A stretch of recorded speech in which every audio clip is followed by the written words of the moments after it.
रसिक श्रोते हो, नमस्कार. मी निर्मला नगरकर. संस्कृत सुभाषित सौरभमध्ये आपलं अगदी मनपूर्वक स्वागत आहे. या संस्कृत सुभाषित सौरभच्या 70 क्रमांकाच्या भागामध्ये आपण दीपशिखा कालिदास हा एक भाग पाहिला होता, एक श्लोक पाहिला होता, ज्या श्लोकावरून कालिदासाला दीपशिखा कालिदास असं नाव बहाल झालं. हा रघुवंशातील श्लोक आहे. त्या श्लोकाचंच या भागामध्ये मी अधिक स्पष्टीकरण करणार आहे, म्हणून तोच श्लोक या भागामध्ये मी घेतलेला आहे. रघुवंशातील हा श्लोक आहे.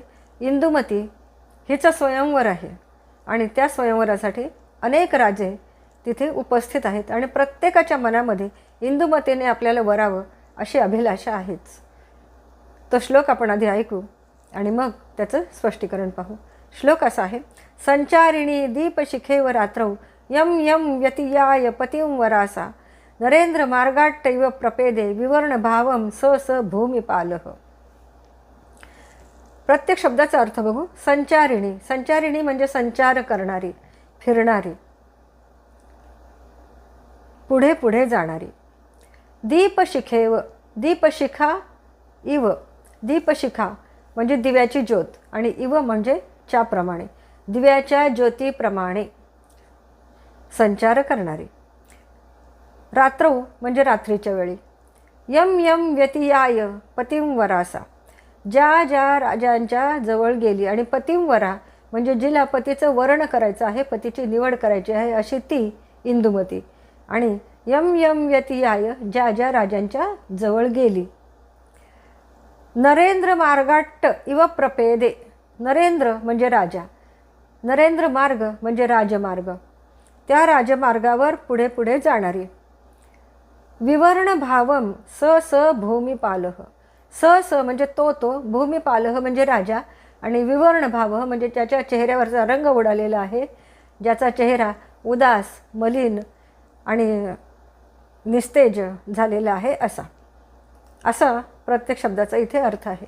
आता अशी कल्पना करा, ते चित्र आपल्या नजरेसमोर आणा की स्वयंवर मंडप सज्ज झालेला आहे. देशोदेशींचे राजे इंदुमतीने आपले वरण करावं, आपल्याला निवडावं या इच्छेने त्या स्वयंवरामध्ये सहभागी झालेले आहेत. आणि इंदुमती आपल्या सखीबरोबर प्रत्येक राजाची माहिती घेत घेत पुढे जात आहे. आता इथे प्रत्येक राजाला तिने आपली निवड करावी अशी इच्छा आहेच आहे, म्हणून आपल्या सखीबरोबर जेव्हा जेव्हा इंदुमती एखाद्या दीपशिखेप्रमाणे म्हणजे दिव्याच्या ज्योतीप्रमाणे त्या राजाजवळ जाते, तेव्हा आता ही आपली नक्कीच निवड करणार या विचाराने त्याचा चेहरा अगदी उजळून निघतो.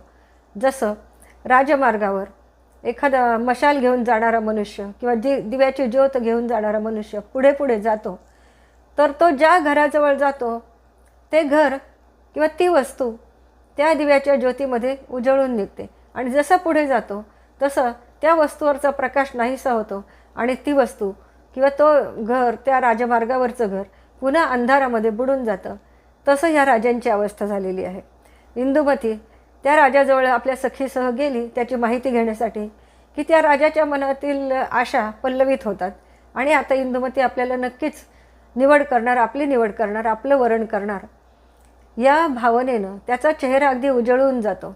आणि ती त्याची निवड न करताच जशी पुढे जाते, जशी दिव्याची ज्योत पुढे जावी त्याप्रमाणे ती पुढे जाते, तसं पुढच्या राजाचा चेहरा उजळतो, आणि ज्याला न वरता ती पुढे जाते त्या राजाचा चेहरा निस्तेज होतो, उदास होतो, मलिन होतो, जणू काही अंधारात बुडलेल्या वस्तूंसारखा. असा या श्लोकाचा अर्थ आहे. आणि ती दिव्याच्या ज्योतीची उपमा इतकी चपखल इथे बसलेली आहे, त्यामुळेच कालिदासाला दीपशिखा कालिदास असं म्हणतात. आपल्याला जर हा भाग आवडला असेल तर नक्की लाईक, शेअर आणि सबस्क्राईब करा. पुढच्या भागामध्ये आपण अशाच चांगल्या सुभाषितांसह भेटूया. आणि अजून एक सूचना, लवकरच आता नवरात्र बसणार आहे, घटस्थापना होणार आहे, त्या दिवसापासून आपण श्रीसूक्तम हा प्रकल्प घेणार आहोत.